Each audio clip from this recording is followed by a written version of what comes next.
Hey, ¿cómo fue? ¿Cómo vamos? No estoy haciendo los otros saludos porque por ahí me regañaron, que porque no saludaba cómo fue, yo siguiendo aquí las indicaciones del equipo. Pero bueno, en conclusión, hoy tenemos dos super invitados en este podcast. Tenemos a Caloncho, fundador y creador de varias marcas, además también cofundador de Rappi, estuvo en los inicios de Rappi.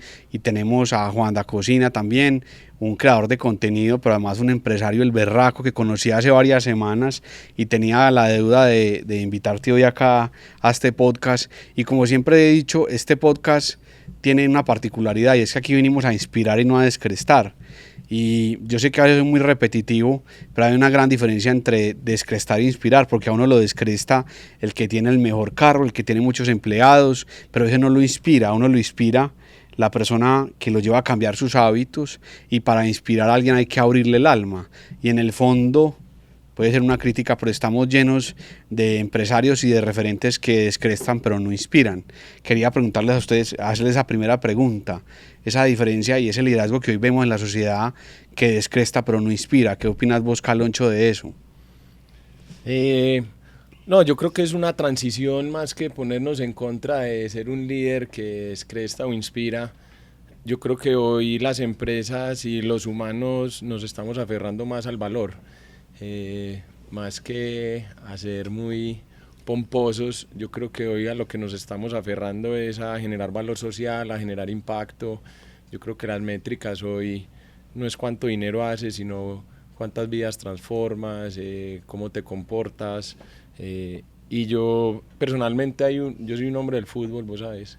Sí. Hay un director técnico que me encanta, que es Alejandro Sabela, y él dice una frase donde hace una diferencia entre lo que es tener fama y tener prestigio, ¿cierto? Digamos que la gran diferencia entre la fama y el prestigio es que el prestigio tiene un sedazo ético y un sedazo de propósito. Entonces yo creo que hoy los líderes debemos buscar más ese prestigio, por nuestro comportamiento y porque en el día a día vivimos con alegría, porque servimos, porque lo importante son los demás y no nosotros, y ser esas personas humildes y con vocación de servicio, creo es lo que marca hoy esa gran diferencia. Entonces creo que hay, como para resumirte más, yo creo que es una transición, es normal que en algún momento hubiesen esos liderazgos mucho más pomposos.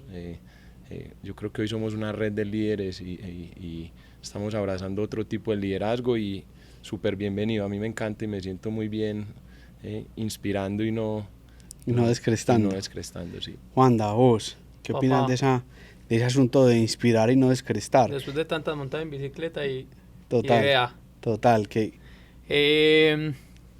Estoy 100% de acuerdo con lo que decís. Yo pienso que hoy en día, cuando vos haces un emprendimiento y haces un negocio y ves que puedes ganar plata con eso, y vos decís después de esto qué hay, y entendés que es una decisión de vida. Yo pienso que las personas que hoy en día deciden hacer un proyecto, vender empanadas en la calle, decir yo voy a construir una franquicia, yo voy a ser el que más venda hamburguesas o lo que sea, detrás de eso no hay solo dinero. Yo pienso que cuando uno hace un negocio no se puede olvidar de esos resultados que uno está buscando, que al final tiene que arrojar números verdes. Yo siempre he dicho que uno sin plata, ¿cómo le va a ayudar a la gente? ¿Sí o qué? Sí. Desde el punto de vista de emprendedor y empresario. Pero está de moda el liderazgo. Está de moda, lo he escuchado mucho en tu podcast porque soy fiel, me he escuchado todos los capítulos, el tema del capitalismo consciente. Y cuando yo escuché eso, yo dije, ¿qué es esta huevonada? O sea, ¿qué es el capitalismo consciente? Entonces entender que hay un propósito más allá del dinero, y entender que es... yo, por ejemplo, ahorita en la empresa no tenía departamento de recursos humanos, y acabo de llegar a mí, yo no la busqué, acabo de llegar a mí una persona que es entrenadora de líderes enfocada a la gastronomía, que es en el campo en el que yo me muevo. O sea, me llegó como caído del cielo. Y entonces, claro, en esas conversaciones de, mira lo que le está pasando a tal persona, ¿cómo le ayudamos? Claro. Mira, tal persona tiene problemas en la casa, ¿qué podemos hacer por esa persona? Y no ser la persona que, no, entonces no sirve, chao, sino entender, venga, yo también tengo problemas en mi casa. ¿Sí? Yo también soy humano, ¿cómo podemos impactar a esas personas? Me parece que generamos un valor en la sociedad y que construimos, puede sonar cliché, pero que es la verdadera forma de construir país. Así es, inclusive a mí a veces como que me aborda un pensamiento cuando alguien en alguna de las empresas se me va y yo lo que, pues yo no sé si uno se castiga o se tira muy duro, pero, y mi esposa me dice, te tiras muy duro, pero yo como que lo primero que pienso es, ¿será que me faltó inspirarla más? O sea, como transmitirle ese amor mío por esa idea y ese propósito y también esa conciencia. Y hablando de conciencia y capitalismo consciente, a veces hay muchos adjetivos para calificar las empresas. Capitalismo consciente, un montón de cosas, empresas triple B y demás. Yo a veces siento que más que una empresa consciente, el que es consciente es el líder, que es el que maneja la empresa. Y hablando de esa conciencia, ustedes que son jóvenes, que son tan reconocidos, Carloncho como en ese liderazgo empresarial, Juanda pues yo lo conocí pues por las redes sociales, porque digamos es uno de los chefs más potentes de redes sociales que hoy tiene Colombia. Es eso de crear conciencia, primero la conciencia se crea hacia adentro. Vos, Caloncho, que compartís tantas juntas, ¿cómo vos siempre fuiste así? ¿Cómo es tu historia? Pues ahí hablábamos que vos querías ser hippie, yo también en algún momento quería ser hippie, tuve ahorita en la nariz, tuve tal cosa, y luego, pues ser empresario no implica no ser hippie, pero uno puede ser una combinación de muchas cosas, pero ¿cómo es ese proceso tuyo de querer ser hippie, irte a vivir a la playa, a estar hoy acá sentado, tener empresas, tener una cantidad de colaboradores y tener como ese propósito que le transmitís tanto a la gente de cambiar el mundo? Sí.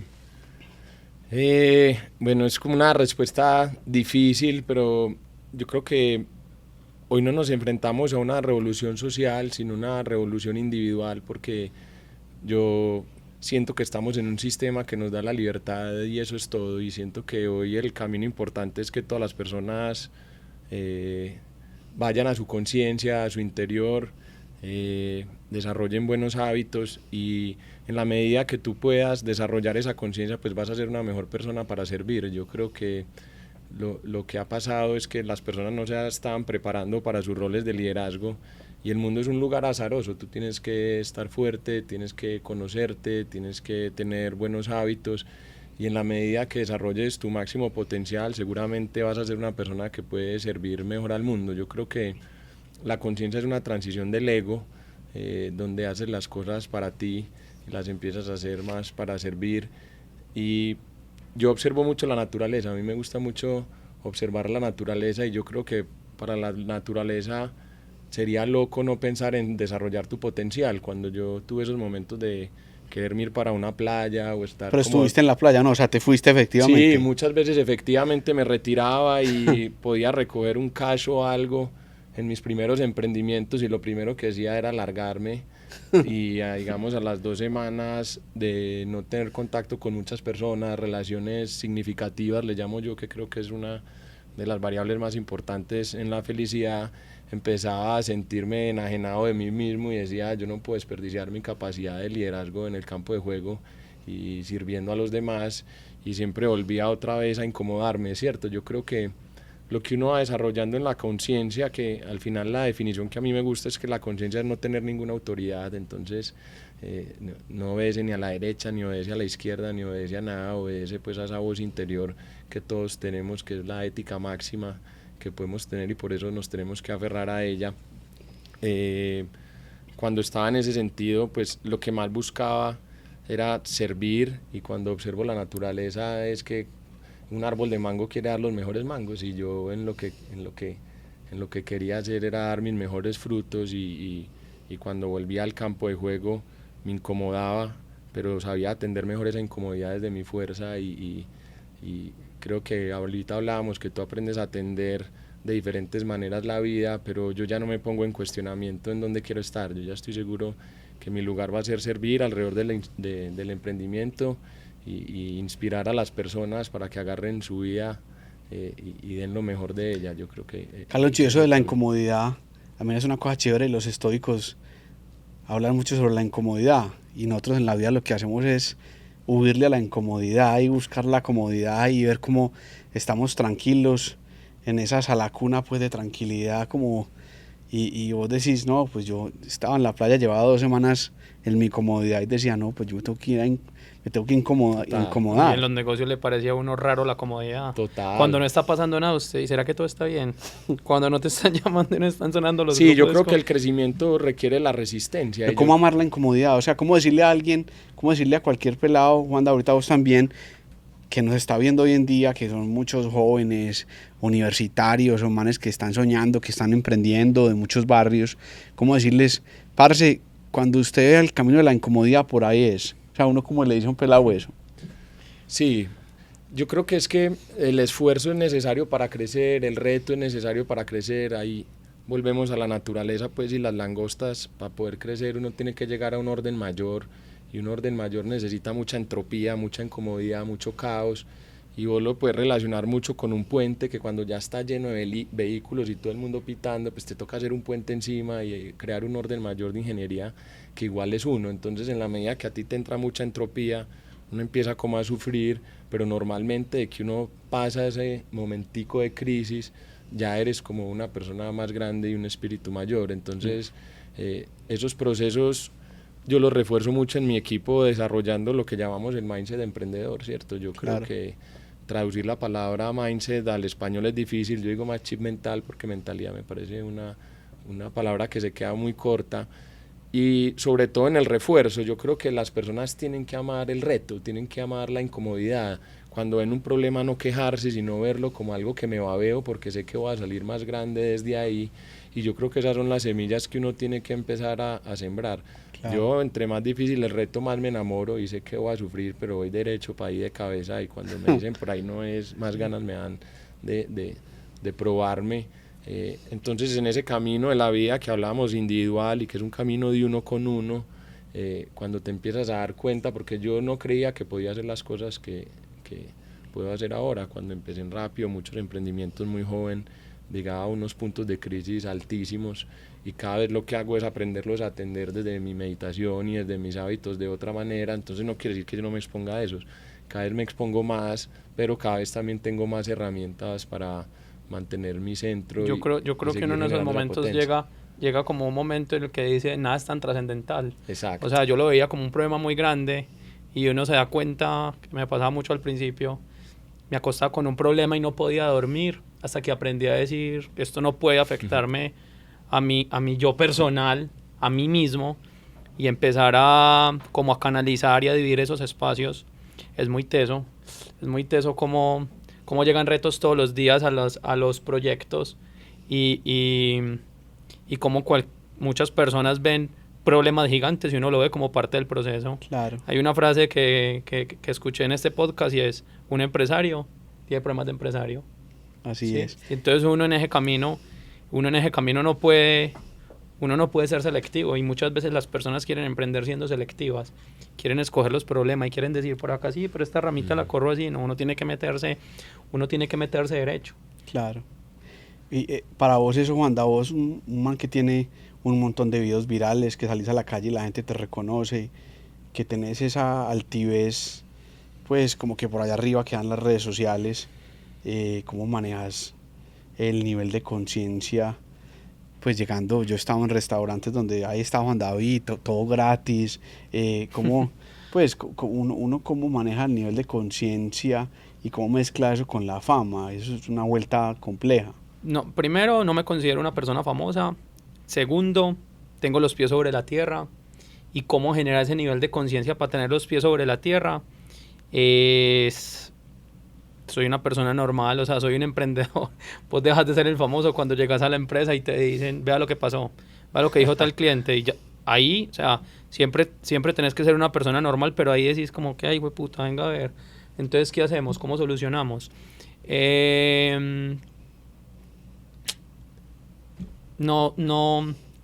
Yo pienso que el éxito, a veces cuando uno me pone a filosofar con los amigos y en reuniones, y uno llega a la conclusión de qué es el éxito, ¿sí o no? Entonces, de los tres, ¿cuál es el que más plata tiene? Ese sería el más exitoso. O el exitoso sos vos, que te levantas mañana al lado de tu hija y te sentís el man más feliz del mundo.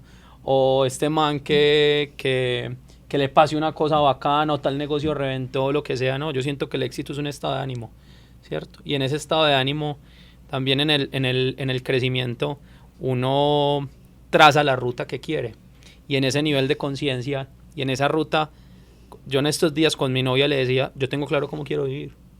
Me decía, pero ¿cómo sos capaz de decir eso? Y sí, o sea, yo me visualizo en 10 años y yo tengo claro cómo quiero vivir. Y estoy muy cerca de eso. y me he dado cuenta que no necesito tanto dinero como creía a los 15 años. O sea, como que entre más uno crece, yo estoy joven, ojo, pero como que entre más uno crece, uno se da cuenta y escucha a uno a los viejos decir, pero ¿qué crees que se da cuenta se va a dar cuenta que necesita menos para vivir? En lo económico, pero mucho en lo espiritual, pero mucho en la conciencia, pero mucho en la lectura. En no quedarse, lo que voy a decir lo digo con mucho respeto, en no quedarse ignorante. Hoy en día una persona que no se instruye es porque literalmente no le da la gana. Si no le gusta leer, puede escuchar podcast. Si no le gusta, pues se mete a YouTube. ¿Sí? Hace poco leía sobre eso, un libro de Tim Ferriss que decía que tal vez estamos viviendo como la época de la Alejandría, de la gran biblioteca de la Alejandría, donde está todo el conocimiento a disposición de todos. Caloncho, vos tenés varias marcas, has montado varias marcas. O sea, ¿de dónde empezás vos con ese cuento, con ese chip del emprendimiento, de montar empresas? ¿Cómo es tu historia? O sea, entonces arrancás en Rappi, ¿qué aprendiste de Rappi? ¿Cómo es tu historia de emprendimiento y de ese amor por crear empresas? No, a mí me ha gustado mucho la estrategia emergente y yo hablo de ella porque yo soy una persona que emerge desde las necesidades y quisiera contarte de pronto una historia más romántica, pero yo soy emprendedor por necesidad. Pues yo tuve una situación de desabastecimiento familiar cuando estaba muy joven y empecé a camellar y sentí la libertad de ser joven y tener... ¿Desde qué años camellás? ¿Desde Desde los 14 años, 15 me ¿Y cuál iba... fue tu primer trabajo eso? Mi primer trabajo, el primero, era organizar correrías en la mayorista de jabones para gente que se iba a hacer correrías en el suroeste, en la empresa de la tía de un amigo, y yo me iba para allá y me ganaba mis primeros pesos a los 14, 15 años y después salía a gastarle a mis amigos y me sentía como un dios. Entonces digamos que eso me quedó gustando y ahí me empecé a poner a prueba porque también era muy rebelde y empezaba a vislumbrar que las estructuras iban a ser incómodas para mí y mi espíritu siempre fue buscar la máxima libertad y encontré que el emprendimiento y el ganar y tener mi abundancia personal era el camino para yo poder ser la persona más libre posible, sobre todo que me chocaba pues tener que sacrificar mis maneras de pensar, y en el colegio siempre fui así, de que decía las cosas que quería y me parecía que las personas por conveniencia o por entrar a un trabajo o una universidad sacrificaban sus libertades, y yo desde muy joven empezaba a ver que el poder tener mi dinero me iba a dejar tener un pensamiento muy independiente y ser muy libre, y desde ese momento creo que me quedé enamorado del emprendimiento y ahí empecé pues un camino de emprendimientos seriales. Yo he emprendido desde el primer emprendimiento lo tuve a los 19 años en la universidad. Un bar de cerveza. Yo tenía como muy buenas relaciones públicas desde el colegio y la universidad, y se lo debo todo a que tenía déficit de atención, y como mi mamá era una persona muy sabia, nunca tomé Ritalina, entonces yo pasaba las materias a punta de cháchara y hablar con la amiga que más sabía, y ir donde el profesor y ser un bacán, y ahí también empecé a entender que uno logra las cosas es con las personas. O sea, hay personas que son brillantes pero no entienden que el capital humano es un capital de emociones, es un capital que hay que hacerlo sentir bien. Hay un libro muy chévere que habla de eso. ¿Cómo ganar amigos e influir sobre las personas? Sí. Esa es una obra maestra. Esa es una obra maestra. Entonces yo ahí empecé a tener logros mucho desde las relaciones públicas, y ya en la universidad pues tenía un montón de amigos, era amigo de toda la universidad, y un día un chico que trabajaba en Bavaria me dijo, se me va a vencer una cerveza Varena, y yo ya había trabajado en muchos bares. Yo pues me gradué en La Sabana, hice créditos en el ICETEX, y en segundo semestre monté mi primer bar porque se iban a vencer unas cervezas y me las dejaron a 300 pesos, y con un amigo las vendíamos a 450 y nos descargaban. Este está mayorcito, claro. Entonces. Sí, yo ya voy por los 40 y ya empecé, y ahí ya nunca más paré de emprender, y con subidas y bajadas, pero me encanta. ¿Cómo es tu historia con Rappi? ¿Cómo llegas a Rappi?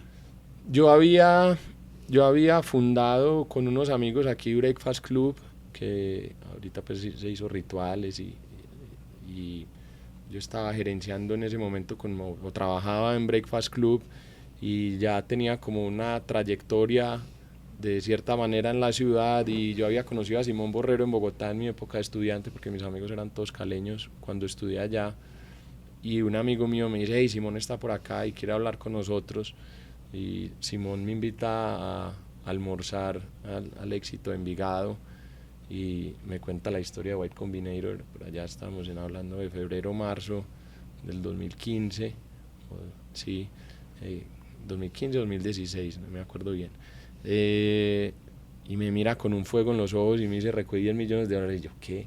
Yo no tenía ni idea que era una startup, y me dice, negro, ayúdame para que lancemos eso acá en Medellín. Yo hice unas pruebas ahora en Bogotá, estoy lanzando Barranquilla y necesito lanzar Medellín. Y a mí me fascinaba Breakfast porque Breakfast nace para modificar la cultura. Los que la fundamos nos sentíamos en un lugar muy tradicional, todo el mundo en mocasines, oyendo la misma música, y nosotros ya oíamos rock, teníamos tatuajes, queríamos más diversidad.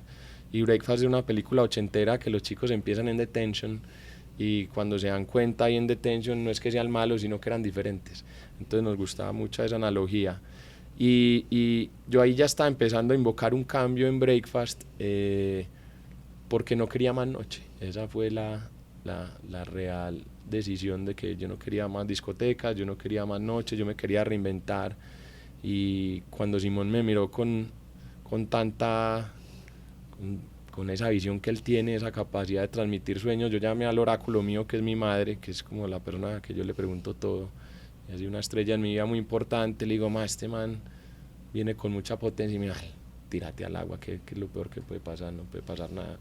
Ya teníamos cierta reputación, y digamos que Medellín despegó en 2 o 3 meses, la bombeamos. Yo le hacía entrevistas a los rapitenderos, mi papá hizo los planos de la oficina, a los 4 meses estaba ya en Ciudad de México, y ya le había dicho a mis socios que iba a seguir en Rappi. Y estuvimos Ciudad de México, Guadalajara, Buenos Aires, volví a México y terminé en Sao Paulo y Río, y después me regresé para acá, y ya había desarrollado un músculo, porque Rappi fue una escuela muy bonita y ya me tenía mucha confianza para dar mis pasos. Yo creo que necesitaba desmarcarme y no quería quedarme con esa impronta de que mi valor era Rappi, aunque me había enseñado tantas cosas. Quería empezar a dar mis pasos como emprendedor. A abrir tu camino, como digamos ahorita, caminante no hay camino, se hace camino al andar. Exactamente, tal cual. Así es.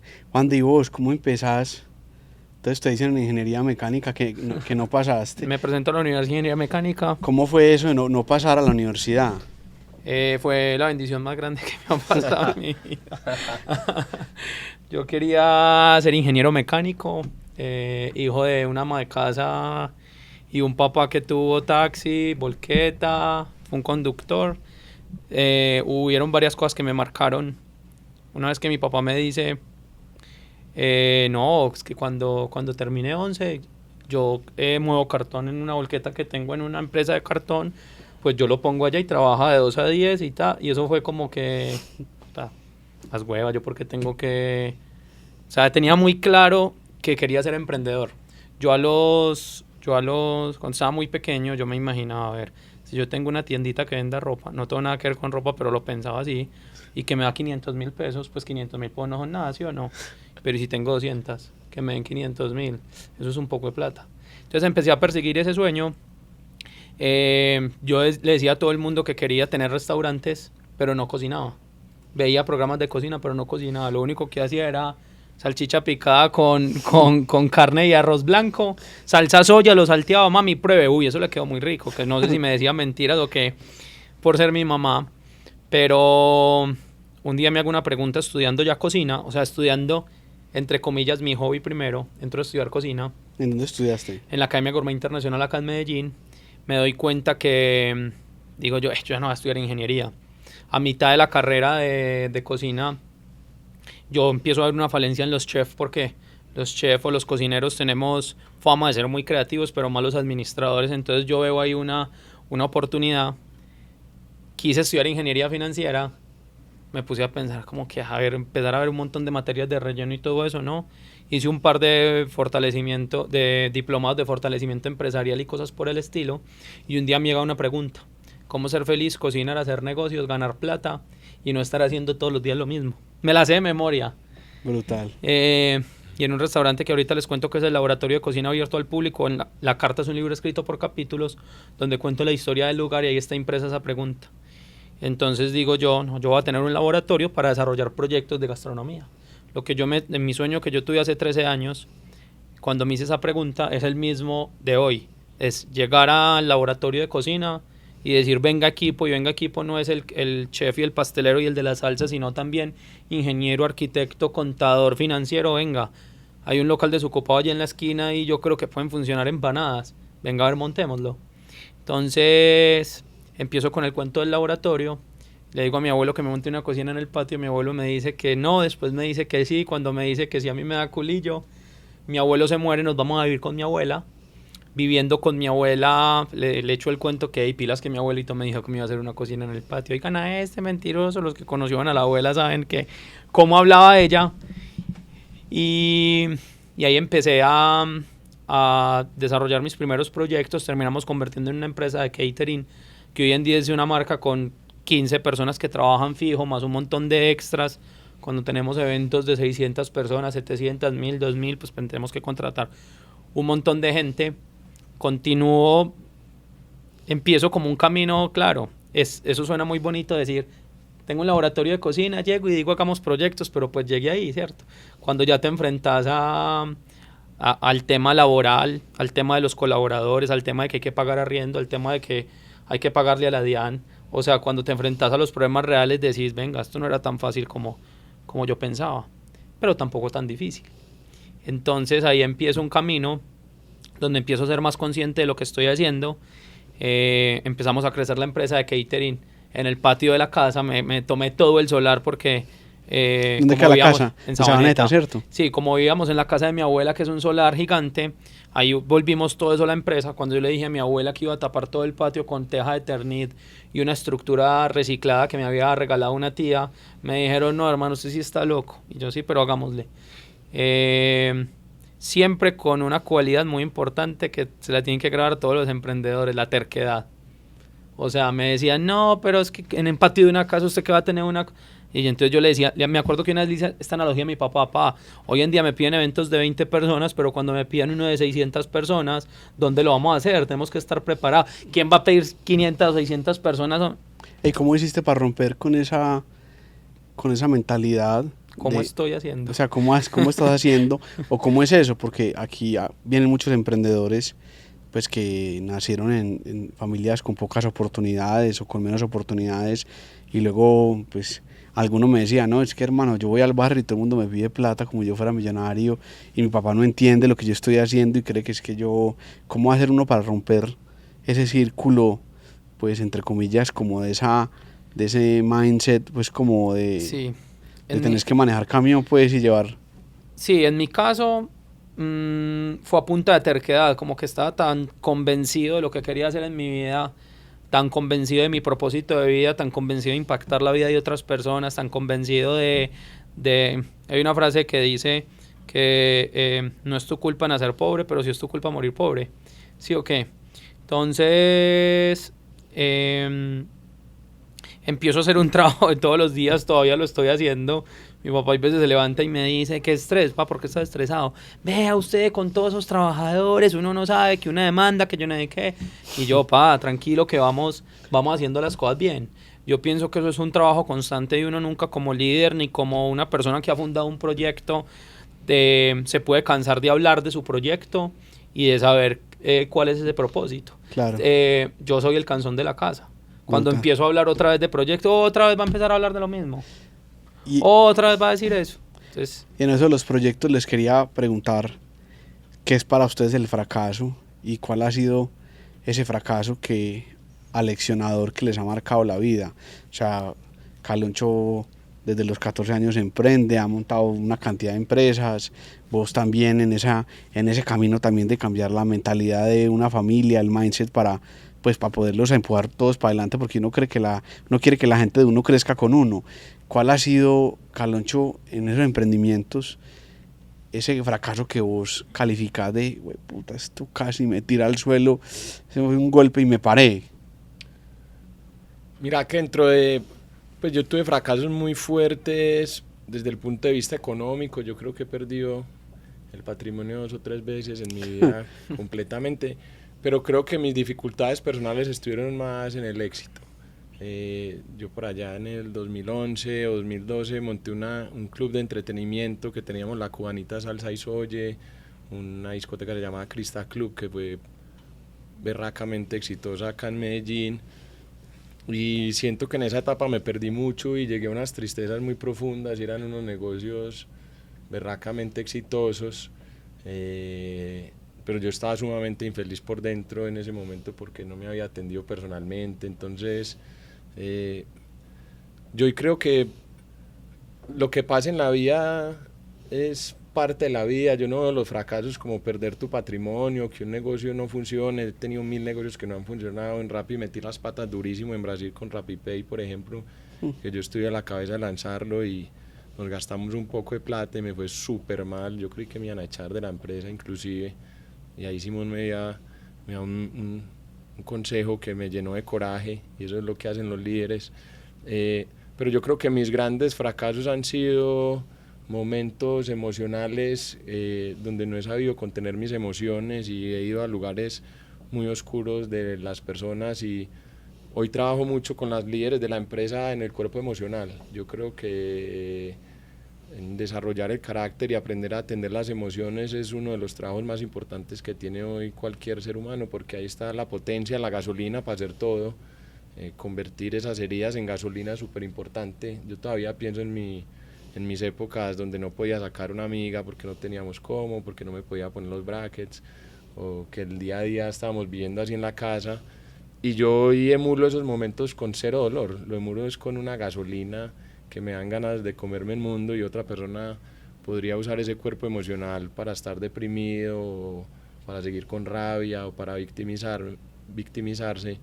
Entonces yo creo que mis fracasos como persona ha sido no saber tener mucha conciencia de mi cuerpo emocional, y hoy en día parece mucho, pero creo que tengo otras herramientas para atender cuando llegan momentos de nostalgia, de tristeza. Yo creo que hoy tenemos que ser muy hábiles en manejar eso, y más con tantos problemas que ve uno mentalmente últimamente, con serotonina barata sin parar. Entonces creo que hoy, si pudiera dejar un mensaje, es que la formación más importante hoy del líder es tener consistencia emocional y aprender a atender ese cuerpo que es performático. Cuando llega una emoción te toma, o sea, te posee entero, y si no tienes la madurez y la sapiencia para manejarlo, te puede llevar a lugares que no son tan chéveres.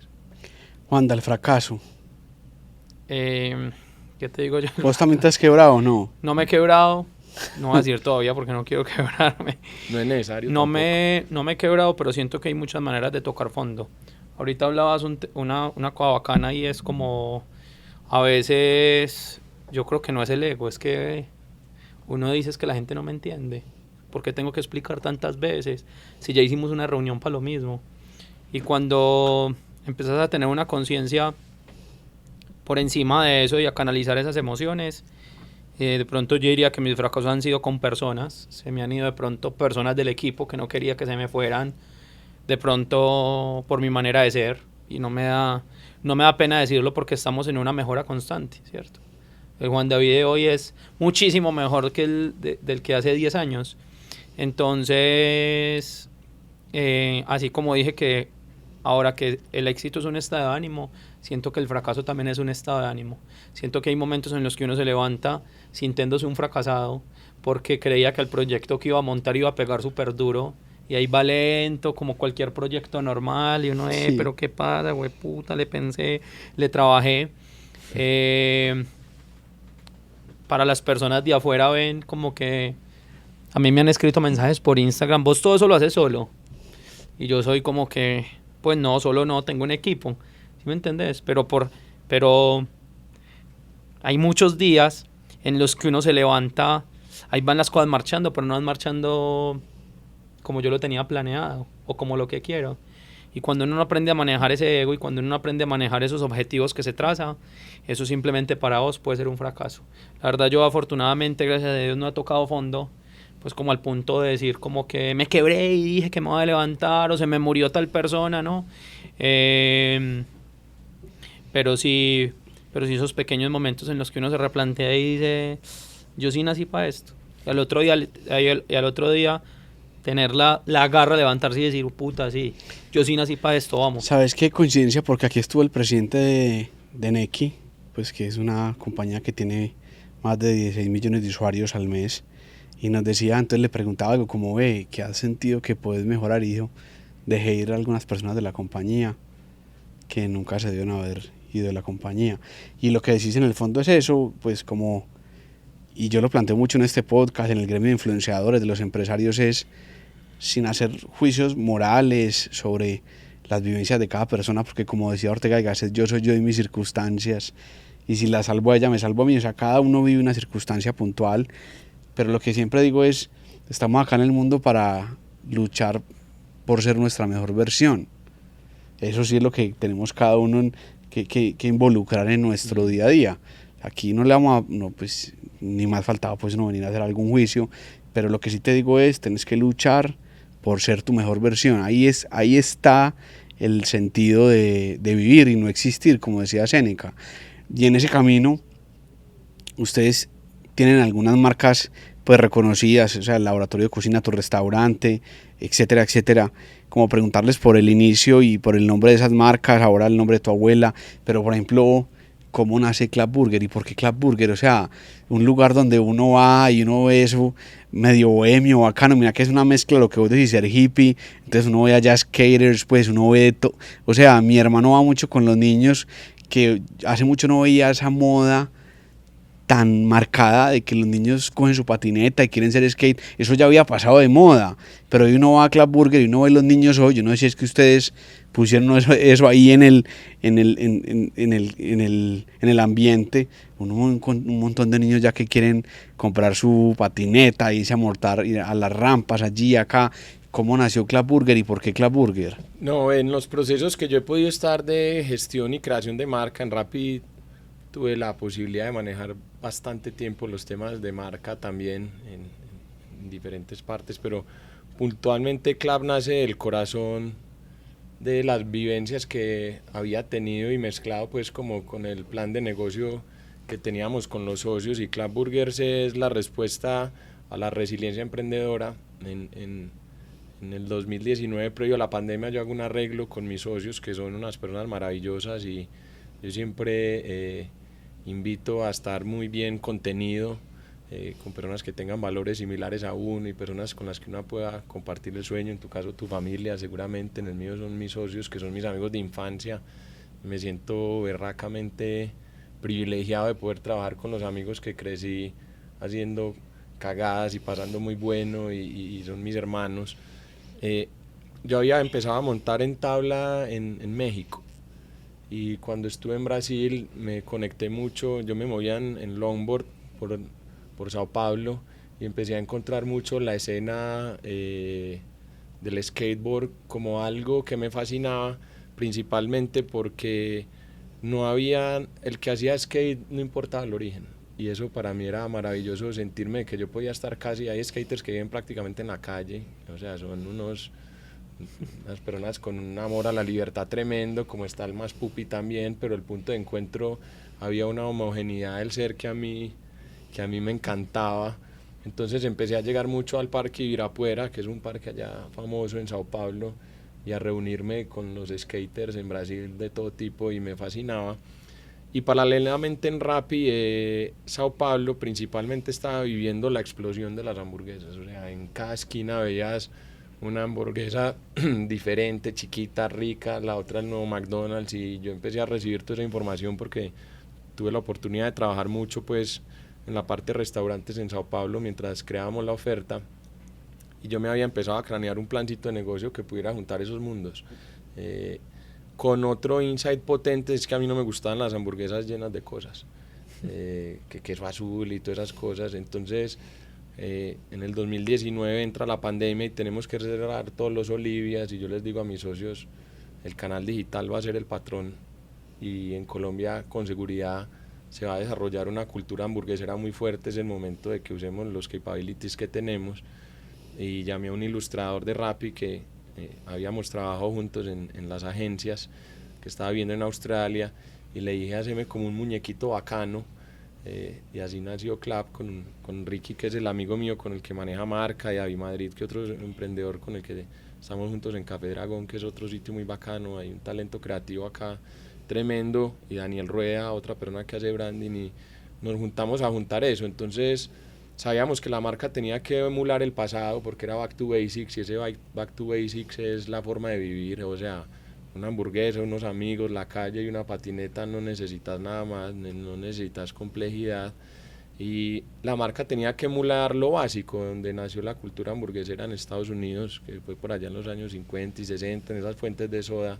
Entonces nos queríamos remitir a una marca que fuera vintage y que proyectara esa vida simple, esa vida tranquila, y toda esa cultura del skate que nos incluye a todos. Yo me siento muy orgulloso de Clap porque cuando hacemos los Cool Days es un lugar donde viene gente de la Comuna 13 en Nororiental, bailarines de Envigado, de Sabaneta, de todas partes vienen a hacer skate, y se ha vuelto algo transversal a la ciudad, y así nace Clap. Es una semilla de nuestras vivencias, y como juntar esa coherencia entre el producto, la marca, lo que quiere expresar, y ya después como todo ese despliegue. ¿Cuántas hamburguesas vendes hoy en día en Clap al mes, más o menos? Más de 50.000. Hijo.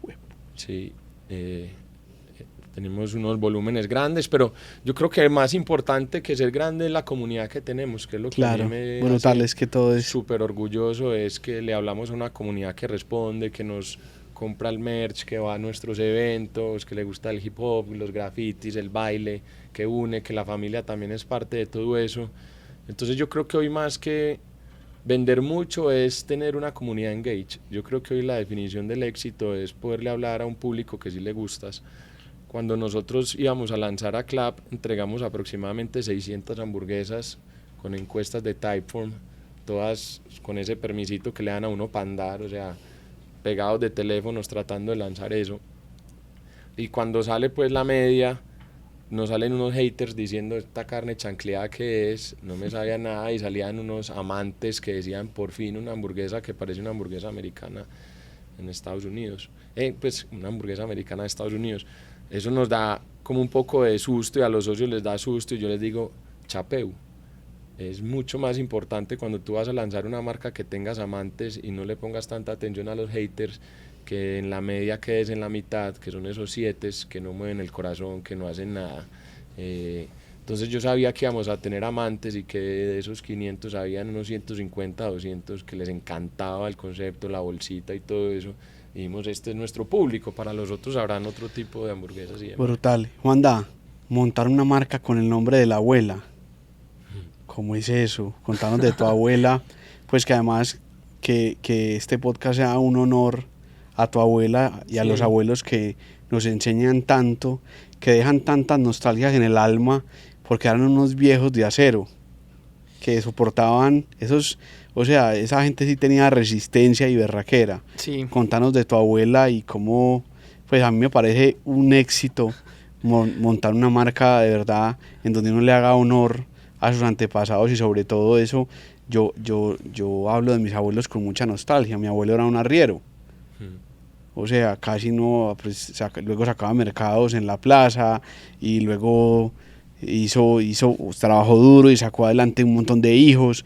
Pero contanos un poco eso, cómo es montar una marca con el nombre de la abuela, y qué significa tu abuela, para hacerle honor en este podcast para vos. Cuando nos vamos a vivir a la casa de mi abuela, empezamos a tener una conexión increíble, porque yo fui consciente de que tenía que disfrutarla como mi abuela y no como una persona que viviera conmigo, porque uno finalmente con las personas que vive con uno tiene conflictos y tiene los problemas de la convivencia. Mi abuela le faltaba una pierna hace 30 años, yo no conocí a mi abuela con 2 piernas, entonces fue una persona que siempre estuvo en la casa demasiado berraca, porque así se levantaba con su caminador, hacía el almuerzo, la mujer más montañera del mundo. Hoy tengo que decir acá que nunca comió en el restaurante, y lo tuvo 9 meses para, abuela, vamos. Un día le pusimos un micrófono que íbamos a hacer ahí como una campaña, y yo por molestar, que la molestaba mucho, le digo como que, abuela, venga, vamos para el restaurante, que es que la vamos a pues vamos a ir a comer. Es que oigan a yo que voy a ir a quemar allá, yo que voy a saber si esos huevones que trabajan con usted van al baño y se lavan las manos. O sea, de esa genuinidad, eso queda en cámara. Y nada, un día digo como que laboratorio de cocina y empezamos como cuando uno empieza a rayar. Yo siempre ando con un libro en blanco, con un cuaderno en blanco para rayar ideas y nombres y cosas que se me vayan ocurriendo, y empiezo yo, laboratorio de sabores, y yo no sé qué, no, esto es muy largo. Y un día mi mamá dice, ¿por qué no le ponen? Y mi novia, que me apoya un montón en mercadeo, Gabriela. Claro, un nombre cortico, femenino, venía de una marca oscura, toda negra, Juan David Cocina, largo, ¿no? Juan David Cocina nació pues porque un día me pidieron un logo para un evento y mi correo electrónico era Juan David Cocina. Y cuando abrí mi Instagram lo abrí como, ¿cómo más lo abro? Como mi correo Juan David Cocina, ¿qué más le voy a poner? Y acá empieza a haber una conexión, y un día en la noche yendo en contravía de todo lo que me asesoraba en el tema de mercadeo, yo digo, hey, la carta debería ser un libro escrito por capítulos, y me pongo a escribir. Me acuerdo de ese momento, ya teníamos las mesas del restaurante, estaba un andamio acá gigante que mi papá me estaba ayudando a poner, y me quedo yo ahí a la 1 de la mañana y empiezo a escribir. Luego le hacemos unas correcciones y resultamos haciendo una historia, y resulta que eso en mercado se llama storytelling, y resulta que terminamos haciendo un libro escrito por capítulos donde las personas, antes de comerse la cena en el restaurante, lo leen, con la sorpresa de que al principio todavía yo veía personas llorando en las mesas, y yo como me acercaba, claro, hey, ¿cómo van? Es que ya no seguían, ¿o qué? Pues no tenemos ni idea de quién sos vos ni de quién es tu abuela, nunca hemos visto un video de ustedes, pero es que yo con mi abuelo era así, o yo con mi abuela era así, o mi abuela era así como vos. Hay una cosa muy puntual que pongo, y es que yo la empecé a mostrar en las redes. Yo a mi abuela le decía te amo, y ella no me decía te amo, me decía te quiero. Entonces yo siempre le decía te amo y ella me decía te quiero. Claro, con esa de pronto, no sé si a ustedes les pasa, pero hay personas que tienen como sobre todo antepasados, que tienen como una dificultad en demostrar expresar sus sentimientos. Con palabras, pero con actos, sí, como decían por ahí, horas son amor y no buenas razones. Exacto. Pero que les da la idea de decir te amo. Sí, claro. Le da la idea de decir te quiero, le da la idea de decir a un hijo grande, hey, ¿cómo estás de bonito hoy? Y entonces yo no sé, como que viniendo de una familia así, mi abuelo me acuerdo que en el corredor de la casa nos salíamos y yo le empezaba a dar picos y me decía, mijo, no me des pico acá en la calle, ¿qué va a pensar la gente de dos hombres dando de picos? Y eso son cosas que lo marcan a uno. Entonces yo me quito como esa vestidura de porque uno no puede expresar, porque uno no puede decir lo que siente. Claro que eso va en doble vía, ¿cierto? Decir lo que sientes es bonito, pero también es decir de frente lo que sientes feo y lo que no te gusta. Y empiezo a tratar a mi abuela así, y se empieza a volver todo esto una historia y como también un modelo de como demostrar desde el punto de vista de mercadeo, de ir en contra de las reglas del marketing, en contra de no estar en Provenza, en contra de no estar en un lugar comercial, sino estar en Sabaneta, que uno dice la gente vas a comer buñuelo y ya, y empieza a haber un desarrollo económico ahí alrededor de eso, y le hacemos un homenaje a la abuela, que dio la plata para hacer la primera cocina. Ella me dio la plata, me dijo, listo. ¿Con cuánto empezaste tu primera cocina? No, yo creo que con 5 milloncitos o 6, no sé. Había un vecino que le debía plata a mi abuelo se murió, entonces ya le debían plata a mi abuela y era el dueño de una ferretería. Entonces me dijo como que bueno, como no pagan, entonces pida ya el adobe y el cemento y mire a ver cómo hace eso, hacemos la primera cocina. Y ya después cuando le digo a mi abuela necesito todo el patio de la casa, y me dice, ¿y dónde vamos a extender la ropa y qué vamos a hacer con el palo de limones? Eso fue su análisis. Y yo le digo, abuela, la ropa la extendemos como las personas que vienen en apartamentos, ¿sí? O no, en un espacio pequeñito, y todo eso yo organizo, y los limones los compramos en la revueltería. Y terminan haciendo lo que hoy en día son 2 empresas. Quisiera ser tan grande como... No, pero para allá vamos, espere que para allá vamos. Donde me siento muy orgulloso de saber que muchas personas pagan arriendo, están comprando su casa, mercan, le dan estudio a sus hijos, salen y se comen un helado el domingo con sus hijas o el lunes festivo, y que esas personas uno finalmente dentro de la compañía las va proyectando y les va, yo no diría aconsejando, porque también he escuchado que uno no debe dar consejos, pero sí como que si de pronto en algún momento en la vida uno ha tenido una visión un poquito disruptiva, ¿cierto? tratando de que esas personas también tengan una visión disruptiva, porque definitivamente uno no puede crecer Brutal. solo. Juanda y Caloncho, 2 lecciones que haya dejado esa vida de emprendedor, pero sobre todo esa vida de soñadores que ustedes tienen, 2 lecciones importantes que le podamos dejar a los que ven este podcast. Hágale usted, yo voy pensando. Sí, aquí en caliente, no. Una es que el emprendimiento más bonito es uno, y que esto es un juego uno con uno, y que lo que hay que hacer es ponerse mucha atención y priorizarse y cuidarse y cultivarse, como decías, leer. Yo creo que uno es el proyecto y el emprendimiento más bonito, y creo que cuando uno empieza a generar ese valor intrínseco ya después puede manifestarlo hacia afuera. Entonces, como el primero es que se preocupen mucho por uno mismo, y el segundo es que no nos victimicemos. Yo creo que nosotros tenemos todas las potencialidades, independientemente del lugar que vengamos, de los dolores que hayamos vivido, en la medida que entendamos que la vida es una creación nuestra, y sé que hay personas que le han tocado caminos muy difíciles. De todas maneras, si uno sabe invocar y se sabe cuidar, puede llegar a lugares maravillosos de la vida, que no hay que estar resentido con las situaciones difíciles que nos pasaron, ni con nuestros padres, ni con la sociedad, ni con las personas. Entonces yo creería que cultivarse y no victimizarse serían los 2 consejos más importantes. Espectacular. Brutal. Juanda, después de tremenda respuesta. Yo les diría lo que les dije ahora, y es que exitoso no es lo que vemos en las redes sociales. Exitoso no es el que tiene la última camioneta. Ser exitoso es el que agradece. Yo soy una persona que he desarrollado un sentido del agradecimiento brutal. A veces voy en la bicicleta a las 7 de la mañana y digo: universo, Dios, en lo que crean, dar gracias por lo que tengo, por lo que soy, porque puedo trabajar, porque puedo montarme en la bicicleta, porque puedo salir a hacer ejercicio. Que el éxito es un estado de ánimo. Usted puede no tener lo que quiere en la nevera, pero algún día lo va a tener si se levanta a trabajar como una persona exitosa de mente y de espíritu. Brutal. Buenísimos. Bueno, muchas gracias a Caloncho y a Juanda por estar acá. Qué buena coincidencia de la vida tenerlos a los 2 acá. Y bueno, un saludo a todos los que nos ven en Cómo Fue, que nos sigan en todas las redes. Y bueno, hasta el próximo podcast. Gracias, Robert. Gracias, papá.